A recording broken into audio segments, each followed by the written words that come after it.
I think it's safe to say that from the 5th generation on, the Final Fantasy franchise became well renowned for its visuals. Don't get me wrong, the series always looked pretty good, but once Final Fantasy came to the PlayStation, it was a total game changer. Being able to take advantage of full motion video meant that they could do all sorts of tricks to enhance their storytelling. They could use higher quality character models, take advantage of different camera angles, and could pinpoint the exact moment when certain musical tracks began. Sure, there were some growing pains at first, but once the PlayStation 2 came around, it was like they perfected their craft. The cutscenes went from looking great to looking borderline cinematic, so much so that Square decided to expand the series from video games to film. Their first attempt at this was in 2001 with Final Fantasy The Spirits Within, the first photorealistic animated film and the most expensive video game related movie of its time. Unfortunately for Square, The Spirits Within was a financial disaster, only grossing $85 million against its staggering $137 million budget. On top of that, the film itself received underwhelming reviews. Everyone agreed that it was visually impressive for its time, but many criticized it as dull and lifeless. Fans of the series also criticized it for having almost nothing to do with anything Final Fantasy related. If the series was going to try films again, it was clear that they needed some recognizable aspects to draw people in. A few years later, Final Fantasy VII scenario writer Kazushige Nojima was working on a short film to expand upon the game's world. While he was working on that, Yoshinori Kitase, the director of Final Fantasy VII, contacted character designer Tetsuya Nomura and drafted him into the project. Nomura at this point had been involved with the series for over a decade, serving as the debugger for 4, the monster designer for 5, and a character designer for 6, 7, 8, and 10. He had also recently gone on to direct his own video game, Kingdom Hearts, which went on to become a critical and commercial success. Originally, this short film was going to focus on Cloud and Tifa with a group of children. The project was only 20 minutes long, but Nomura liked the concept so much that he expanded upon it. He wanted it to have a grander scope and wanted to replicate the feelings of the original game. The project soon took on a life of its own, and what started out as a 20-minute short became an hour-and-a-half feature film directed by Nomura himself. And that's how we got Final Fantasy VII Advent Children.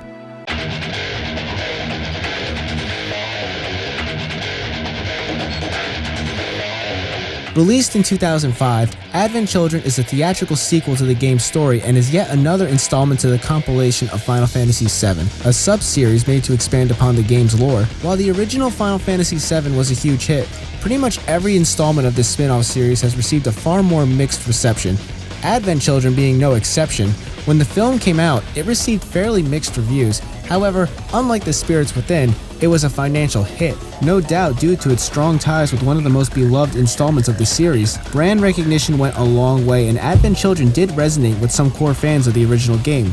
That said, critics were not as thrilled by it, with many finding the narrative to be one of the weaker points. Years later, Nomura attempted to rectify this by releasing a director's cut of the film, which was 25 minutes longer and had more exposition, slightly updated visuals, and more grit to it. This version of the film did see a slightly more positive reception, but still wasn't a huge critical hit. So is Advent Children the sequel that Final Fantasy VII deserved, or are its flaws too enormous to overlook?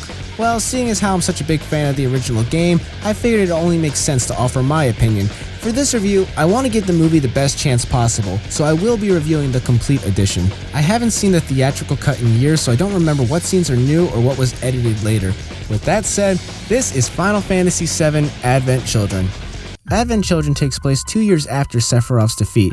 The majority of Midgar was destroyed in the fall of Meteor, so the survivors formed a new city called Edge. In this city, Tifa has opened a bar and has been looking after Marlene.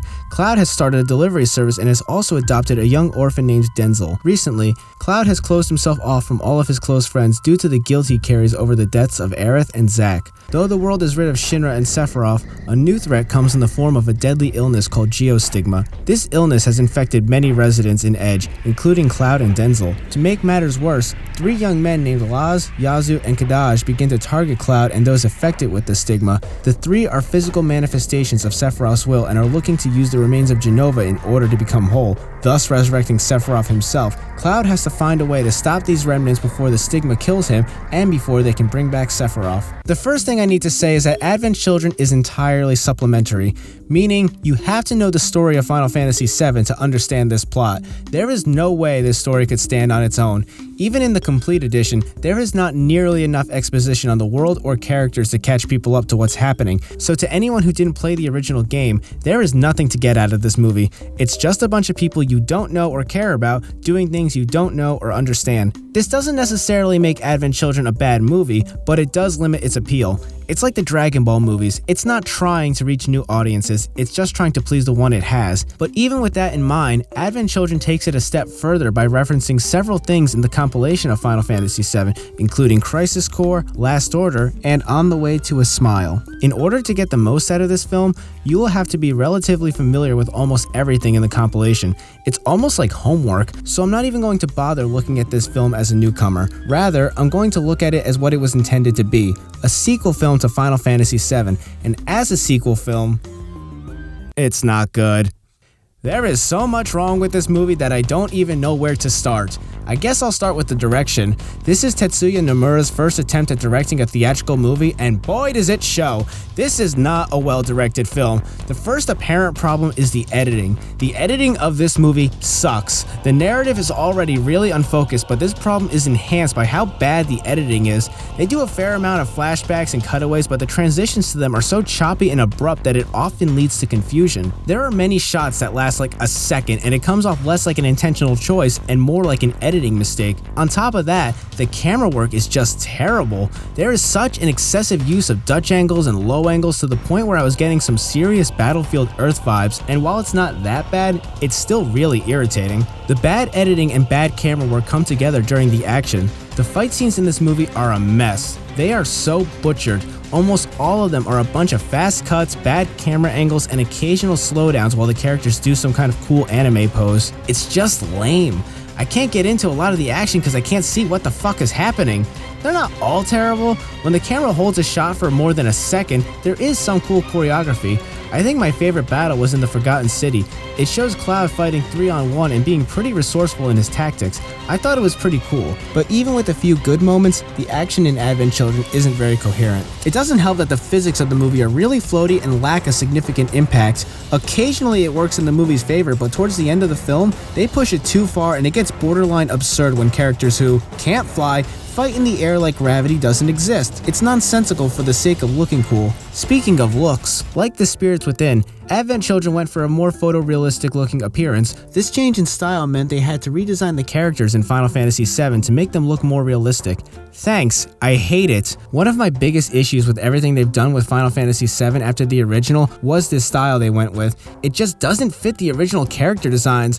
Cloud and Barret barely resemble their original selves because they had such exaggerated features. What's more annoying is that the opening shows the cast in their original designs and it looks so much better.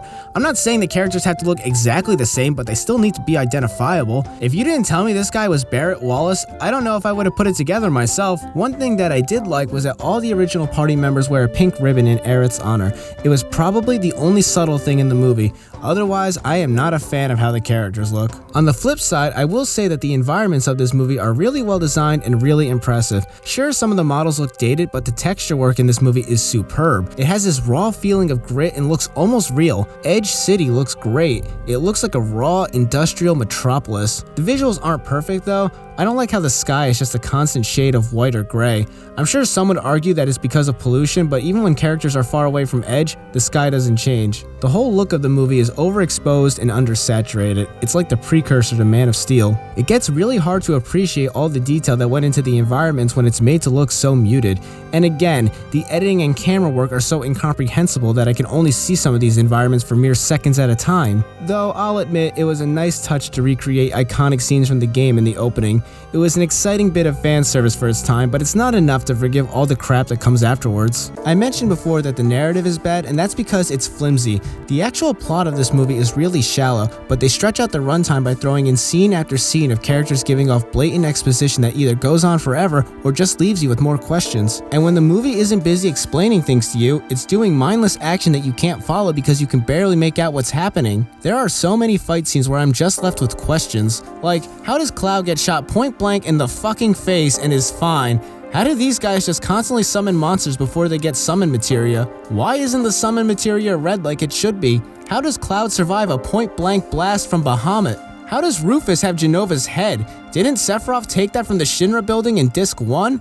Why does Rufus show it to Kadash? Did he really think he could just destroy it by tossing it off a building? Did he really think that this guy wouldn't be able to just grab it and catch himself? There are a handful of character development scenes that I feel could have worked better if the movie could strike a balance in its pacing. The scene between Cloud and Vincent could have worked better if Cloud's arc in this movie was fleshed out more. You may have noticed that I have barely mentioned the characters up until now, because there aren't any. The characters in this movie suck. Tifa is bland, Rufus is just an exposition fountain, Denzel has no character other than being sad, and good God did they butcher Cloud. Cloud is wrapped with an enormous amount of guilt because he couldn't save Aerith or Zack. I don't think this is a bad arc to have, but it's something that should have been tackled in the original game, not 2 years after the fact.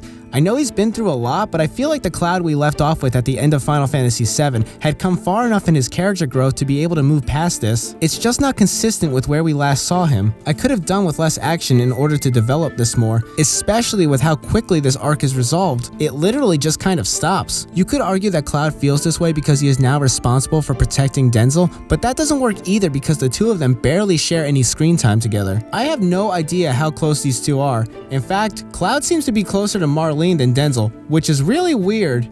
In the past, you've always looked after me. You were there whenever I needed you. Well, now, it's my turn. Did I miss something? Even to fans of the original, this is out of nowhere. I'm sure they got closer in the 2 years before this story, but this just comes off as random. Then there's Laz, Yazoo, and Kadash. These characters are just the worst. They are so boring and one-dimensional. I don't know if this was intentional because they're only remnants, but either way, it's not interesting. And what is with the crying? Don't cry, Yazoo. Don't cry, Laz. I'm not crying.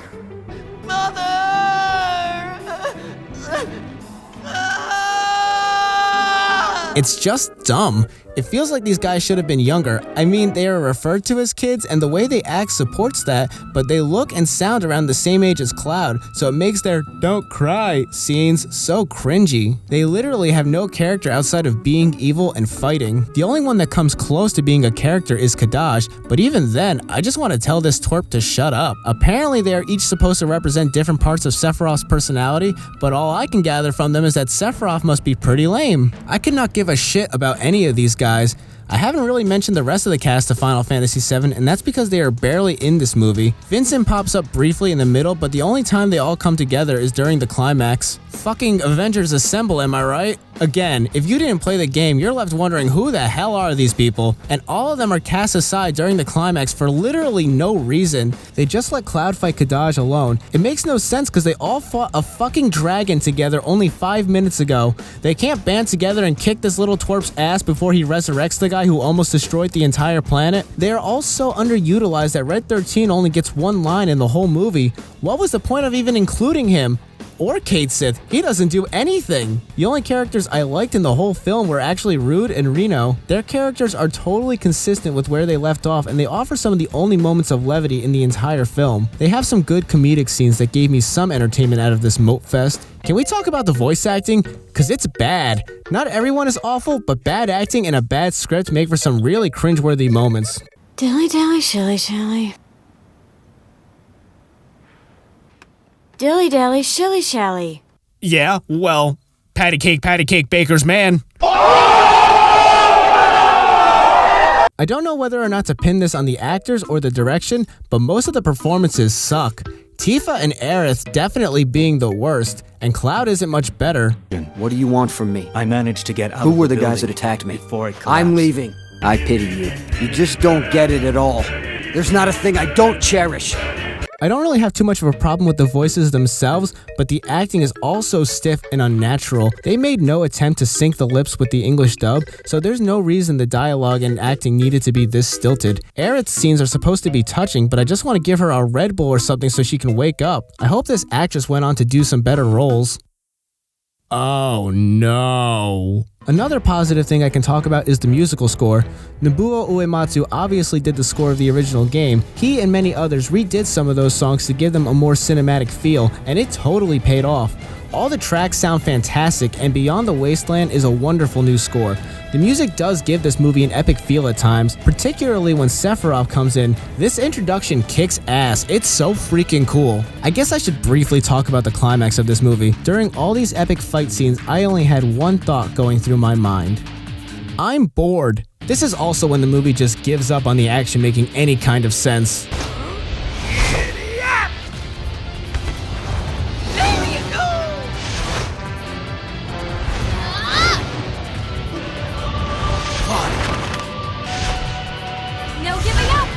Yeah, it doesn't work that way. When Sephiroth comes in, the fight just becomes a constant airborne battle that has some visually exciting moments, but is ultimately uninteresting due to the lack of any character. And the way Cloud beats Sephiroth was really anticlimactic. It doesn't feel like Cloud overcame anything to do this. It literally feels like his gauge filled up and he used his limit break.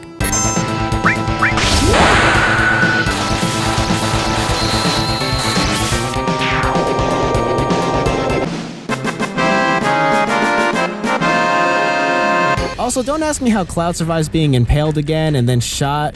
Dude's got more lives than Super Mario. By the end of the film, I realized the whole geostigma thing was kind of pointless. I forgot it was even in the movie after the first hour because it devolved into non-stop action, and ultimately, they just cure it through Aerith lifestream magic. I don't see what this added to the overall story. It just felt like another obstacle that was overcome with little to no effort. It's only wrapped up so the movie could end. Advent Children is stupid. It doesn't work as a sequel, and the themes it tries to introduce, while relatively interesting, amount to nothing. Every adversity in this film is resolved so abruptly that it makes you wonder what the big deal was. The narrative is unfocused, the editing is awful, most of the action is incomprehensible, the characters suck, and the pacing is all over the place. The final score for Final Fantasy VII Advent Children is a 3 out of 10. I was so bored throughout the majority of this movie, and I was really trying to like it. It's got its qualities, the visuals are good, even if a bit muted. I liked Rude and Reno, some of the fights are decent, and the musical score is fantastic. I'm not sure if this movie is the product of too many ideas or not enough. There is a lot going on in this story, but so little is done with most of it that it feels like they introduce things just to pad out the runtime. I will say that the complete edition didn't feel overly bloated, but it just felt like a missed opportunity. They could have referenced the past less, so they could focus on the plot at hand more. It's not the worst thing I've seen, but I got nothing out of revisiting this film. It was a bunch of shallow emotions and meaningless action. To me, this film will stay where it belongs, in my memory. So that's it for this episode of Ranting Spider-Man. Sorry if you liked the movie. It wasn't for me. Regardless, I will see you guys next time. Hey guys, if you enjoyed my content, then you should follow me on Twitter, where I post channel updates and information on upcoming videos. You can find the link in the description. Thanks for watching.